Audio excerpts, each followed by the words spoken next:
සල්ලි නැතුව මේ ලෝකේ මුකුත්ම කරන්න බෑ. හැබැයි මම අද සතුටින් මට හිතුනොත් මේ දේ ගන්න ඕනේ කියලා ඒ දේ ගන්නවත්කම් මං ළඟ තියෙනවා. මොනවද ළඟදීම ගත්තේ? 16 Pro Max එක ගත්තා. දල වශයෙන් මම මාසෙකට ඔක්කොම මගේ වියදම් අඩු කරලා ලක්ෂ 3ක් විතර මම ඉතිරි කරා. මේ අවුරුද්දට 789 වෙනි ඕඩර් එකත් මම අද කම්ප්ලීට් කරලා තමයි ආවේ. මේ අවුරුද්දට 789 වෙනි ඕඩර් එක. මේ වැඩසටහන බලද්දී අම්ම අනිවාර්යෙන් මඬාවේ.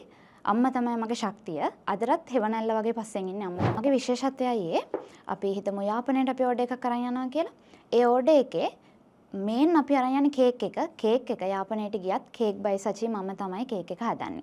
ඒක මොනම ලොකේෂන් එකකට ලංකාවේ ඇතුළත ගියත් මම තමයි කේක් එක අරගෙන යන්නේ. මගේ අතින් හදපු ඒ කේක් එක තමයි මම කස්ටමර්ට දෙන්නේ. එතකොට කේක් එක පිළිබඳව 110ක වගකීමක් මම ගන්නවා. කොයි කාලේද ඔක පටන් ගත්තේ? මම පටන් ගත්තේ 2020 A level ඉවර වෙනවත් එක්කම. වයස අවුරුදු එතකොට?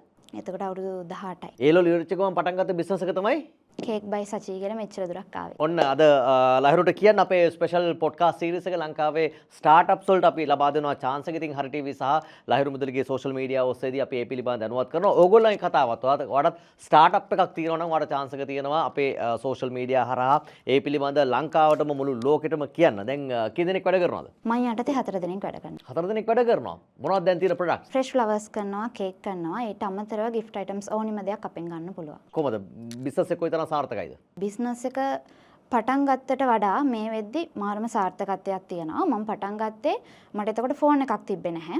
කේක් ටූල්ස් ටිකවත් නැතුව තමයි කේක් හදන්න පටන් ගත්තේ. ඒක හම්බුවක්. කේක් එලවල් ඉවර වෙද්දි මම හිතුවේ නෑ මගේ පොඩි කාලේ ඉඳලා බලාපොරොත්තුවක් තිබුණේ ටීචර් කෙනෙක් වෙන්න. සාරියක් අඳින්න ටීචර් කෙනෙක් වෙන්න.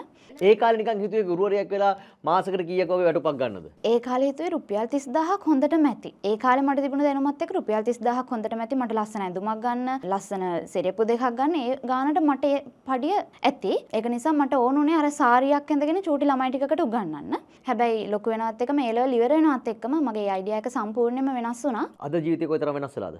අද ගොඩක් වෙනස් වෙලා. අද මම ගොඩක් සතුටින් ඉන්නේ මගේ බිස්නස් එක නිසා. කොහොමද ව්‍යාපාරික කාන්තාවක් නැත්නම් ව්‍යවසායිකාවක් ඔන්ටර්ප්‍රනර් කෙනෙක් හැට ජීවිතේ මොන කොයිතරම් සතුටක් තියනවද? මොනතරම් හයියක්ද අද ඔයාට ඔයාගේ බිස්නස් එක? සල්ලි නැතුව මේ ලෝකේ මුකුත්ම කරන්න බෑ. හැබැයි මම අද සතුටින් මට හිතුනොත් මේ දේ ගන්න ඕනේ කියලා ඒ දේ ගන්නවත්කම් මං ළඟ තියෙනවා. මොනවද ළඟදීම ගත්තේ? 16 Pro Max එක ගත්තා. මේ අවුරුද්දේ ලොකු ටාගට් එකක් තියෙනවා. මේ අවුරුද්දේ පටන් ගන්නදී මම හිතුවේ මේ අවුරුද්ද ඉවර වෙන්න කලින් මගේම shop එකක් දානවා කියලා. හැබැයි මාස 3න් මම මගේ shop එක දැම්මා.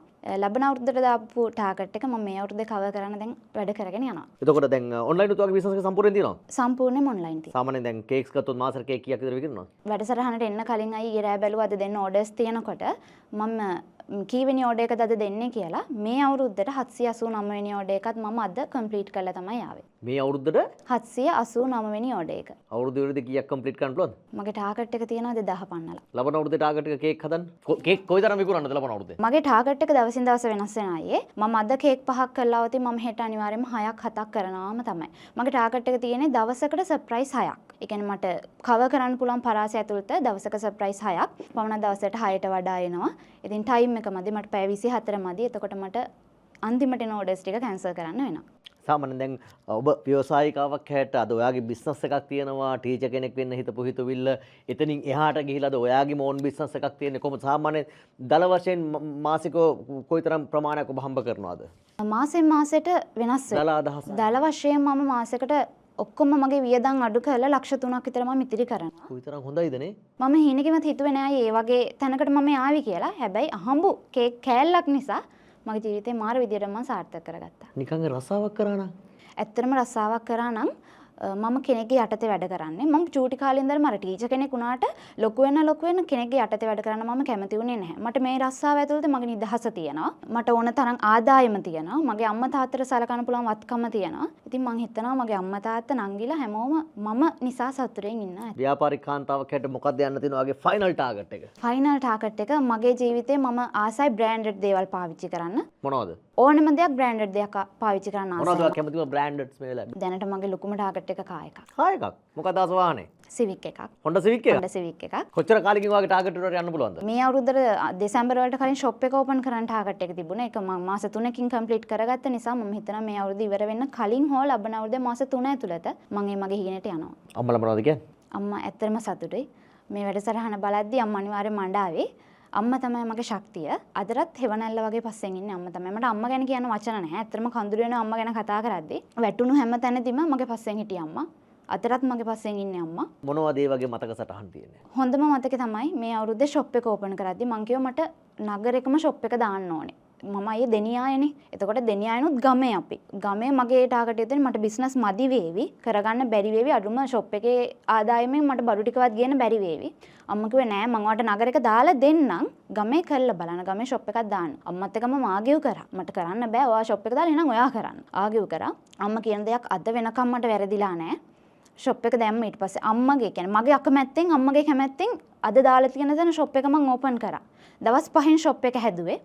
මට මතකයි අම්මා නිදි නෑ එක දවසක්වත්. රෑ එළි වෙනකන් අපි වැඩ. තාත්තා දවස් 5ෙම වැඩ පාඩු කරගෙන වැඩ. ඉතින් ෂොප් එක දාලා අන්තිම මොහොතේ ඕපන් කරේ අම්මා. ෂොප් එක ඕපන් කරේ අම්මා. ඉතින් ඒ වෙද්දි අම්මගේ ඇස් දෙකේ කඳුළු පිරුලා තිබුණා. ඒ සතුට දැක්කට පස්සේ මම හිතුවා හරි අම්මා කියන දෙයක් කවදාවත් වරදින්නේ නෑ. අදටත් ෂොප් එකේ බිස්නස් අඩු නෑ අයියේ.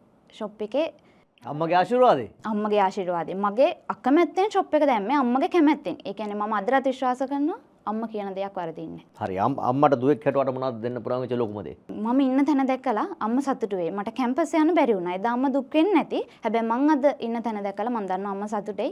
මට පුළුවන් කියන්නේ අම්මලා මං ළඟ ඉන්න තාක්කල් මං අම්මයි තාත්තයි පරිස්සමට බලා ගන්නවා. ඔයාගේ වයස ගෑනු ළමයට මොනවද කියන්නේ? ජීවිතේ වැටේවි. ජීවිතේ ප්‍රතික්ෂේප වීම වේවි. ප්‍රතික්ෂේප වීම වලින් හැල්ලුවට ලක් කිරීම වලින් තමයි මම මගේ ජීවිතේ හදාගත්තේ. ඉතින් මම කියනවා ඔයාට එහෙම වෙලා තියෙනවද? අනිවාර්යයෙන්ම මම මේ බිස්නස් එක පටන් ගන්න හේතුවත් ඒක. කේක් හදන කතාවක් මගේ ජීවිතේ තිබ්බේ නැහැ. මම නිකමට බටර් කේක් එකක් ගෙදර හදනවා. ගෙදර අයත් එක්ක කන්න බටර් කේක් එකක් හදනවා. ඒක ලස්සනයි, රසයි, ලස්සන පාටක් එක්ක එනවා. ඒ වෙද්දි මම කෙනෙකුට කියනවා අයියේ මේ මට ආසයි කේක් හදන්න. හැබැයි මං ගාව ටූල්ස් ටිකවත් නැහැ. කේක් හදන්න මං හරි ආසයි. මම කේක් හදන්න පටන් ගන්නද? එයා ගත්කටම කිව්වා ඔයාට ලැජ්ජ වෙන්න වේවි. ඔය ලැජ්ජ නැති වැඩ නොකර පාඩුවේ ඉන්න. අද මොනවද එයාට කියන්න තියෙන්නේ? මං හිතනවා එයා මං ඉන්න තැන දැකලා සතුටු වෙනවා ඇති. අනිවාර්යයෙන්ම සතුටු වෙනවා ඇති.